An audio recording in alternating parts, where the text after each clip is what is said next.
I don't know about you, but I miss Noam Chomsky. I miss him because it's been a long time since he's emanated light. Not long ago, I don't know, about 2 years ago, he would regale us with his knowledge through video conferences and, above all, through his generous contributions to a number of podcasts produced all over the world.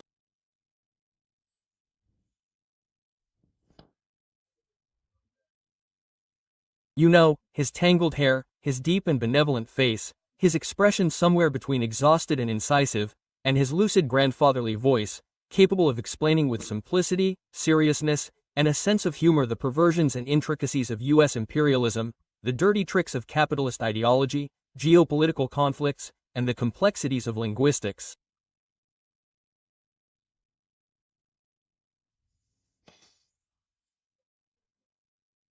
And, as you may know, in June 2023, at the age of 94, Chomsky suffered a severe stroke. He suffered significant after effects, lost his ability to speak, and was left with reduced mobility on the right side of his body. Since then, he has been convalescing in Sao Paulo, Brazil, under the constant care of a medical team and his wife, translator and linguist Valeria Wasserman. A year ago, rumors even circulated about his death. Several news agencies reported him dead and then had to correct them. The reality is more complex and sadder. Chomsky is alive, but in silence. He is conscious, recognizes faces, follows world news, and they say he reacts with pain when he sees images of the genocide in Gaza. The truth is that his mind, that powerful tool for ideological dismantling, no longer enlightens us, at least not in real time. It no longer accompanies us in our daily lives. That is why I have missed him so much. We miss the greats because the world becomes more intelligible without them. Welcome to the space for opinion and analysis. I am Germán Castro. End of story.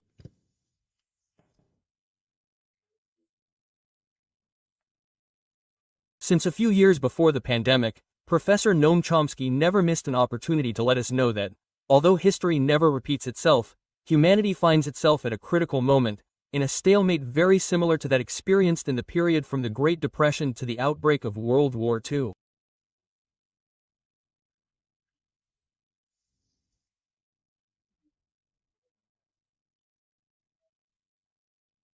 In early 2021, the nonagenarian thinker gave an interview to Dr. Richard Wolff, who asked him, Golf said this situation of extreme inequality that has been created at least over the last 40 years and that has recently worsened even more rapidly, is a type of episode in human history that never, ever tends to end well.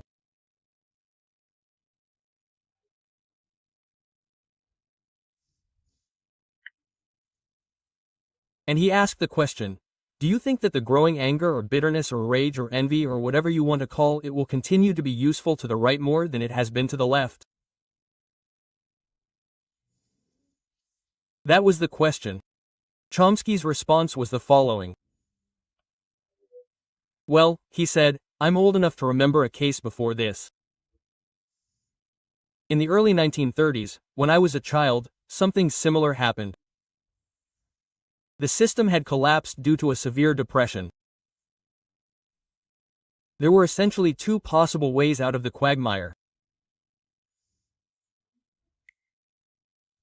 One was fascism, which reached its horrific peak in the most advanced country in the world, the country that was then the pinnacle of Western civilization in science and the arts. The country that was even considered the model of liberal democracy, Germany. In just a few years, that country became the most atrocious thing in human history. The other possible way out was social democracy, which was developing in the United States under the so-called New Deal, supported by a tremendous amount of popular pressure.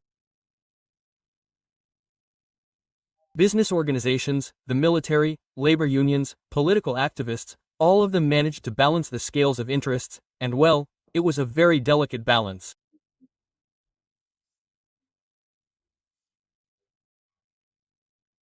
So, Chomsky says, in answer to your question, we are not in 1929, but there are some similarities and I think we could be headed in either direction.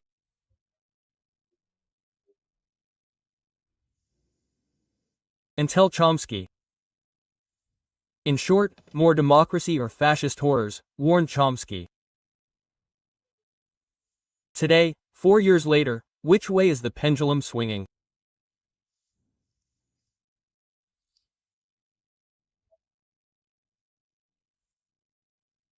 Well, let me recall that just a few days ago, in this same space, with the intention of exemplifying the widespread shamelessness that we are witnessing in a good part of Western governments, I pointed out the colossal gall of Republican Congressman Buddy Carter in daring to present the candidacy of U.S. President Donald Trump for the Nobel Peace Prize to the Norwegian Nobel Committee.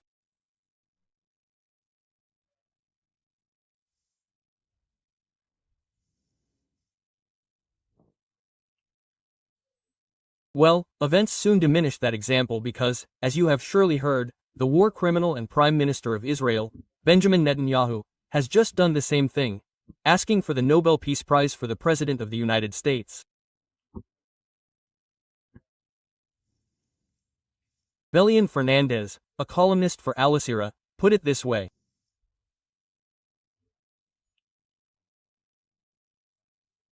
In other words, the person who currently promotes and commands the genocide of Palestinians in the Gaza Strip has proposed that the world's highest peace award be given to the main facilitator of said genocide, the man who announced in March that he would send Israel everything necessary to finish the job in Gaza.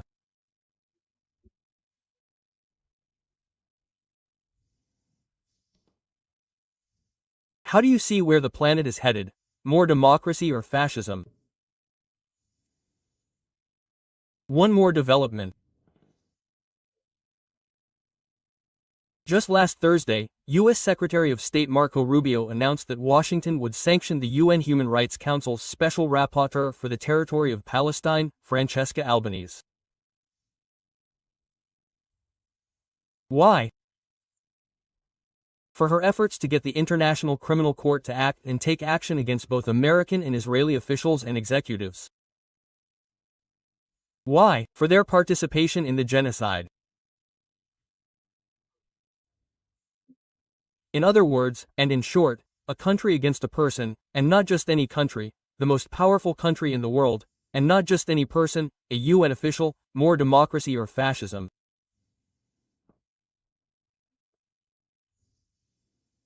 Another one. On July 10, in open and declared retaliation for the trial of right-wing former President Jair Bolsonaro, whom he considers a victim of a witches' lodge, Trump ordered the imposition of 50% tariffs on Brazil.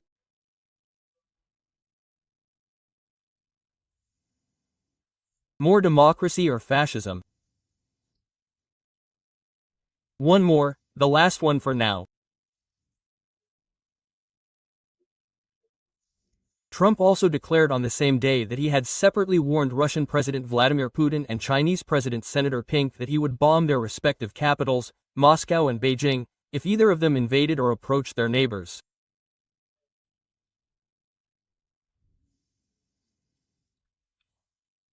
More democracy or fascism? Returning to the parallel established by Noam Chomsky. Between the period from the Great Depression to the beginning of World War II. In 1929, José Ortega y Gasset published his prodigious essay, The Revolt of the Masses. Reading Don José is always pleasant. In this case, it is also surprising and revealing. For the Spanish philosopher, the critical situation that Europe was experiencing in those years was a consequence of the spirit of naive optimism that took hold of the West during the late 19th century.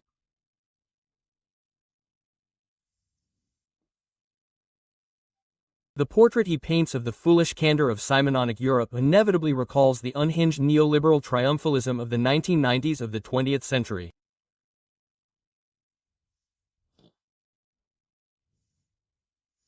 Ortega y Gasset says, faith in modern culture was sad. It was knowing that tomorrow everything, in all essential aspects, would be the same as today, that progress consisted only in advancing, for all eternity, on the same path, identical to the one that was already being paved beneath our feet. So far, Ortega y Gasset, do you see?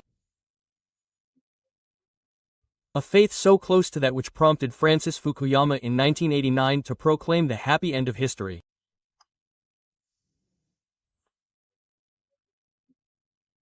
The American political scientist explained that, like Kay, Hegel, and Marx, he understood the end of history not as the end of the occurrence of events, but as the end of a single, coherent evolutionary process, considering the experience of all peoples at all times.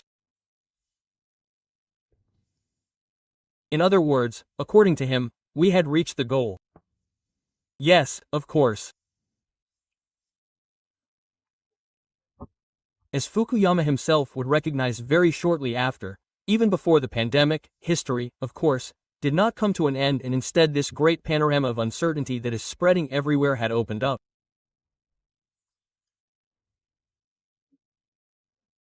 The optimistic end of history that Francis Fukuyama decreed 36 years ago seems more naive and ridiculous every day. Right now, we cannot deny that the rise of fascism is not a possibility, but a wave that is already rising over the world.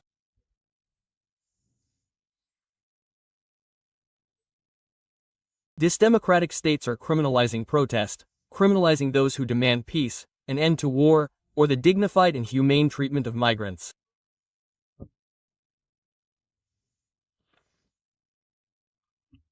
The most developed Western nations are cutting funding for education and public health and allocating more and more money to military spending.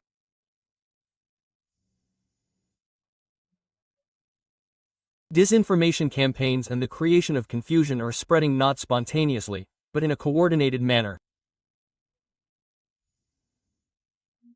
Flirtations with autocracy are no longer hidden, they are posted and garner thousands of likes. Racism and classism are no longer disguised, they are proclaimed with full insolence from those in power. The hand of intervention is no longer hidden. Ghettos and concentration camps are already operating again. Hatred permeates discourse and hostility permeates actions.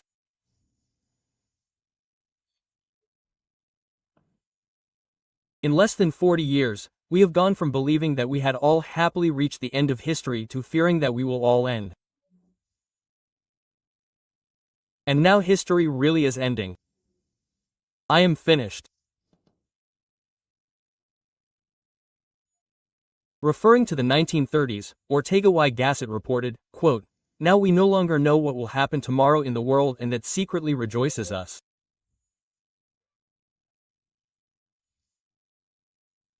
Because that, being unpredictable, having a horizon always open to all possibilities, is authentic life, the true fullness of life." That's the end of the quote, and I'll add that it's like now. And that's the essence of hope. Things aren't going to stay the same. Yes, history doesn't repeat itself, but experience is useful.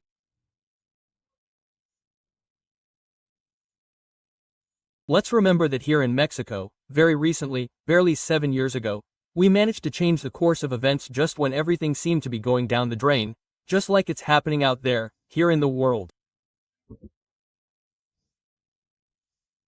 Ah.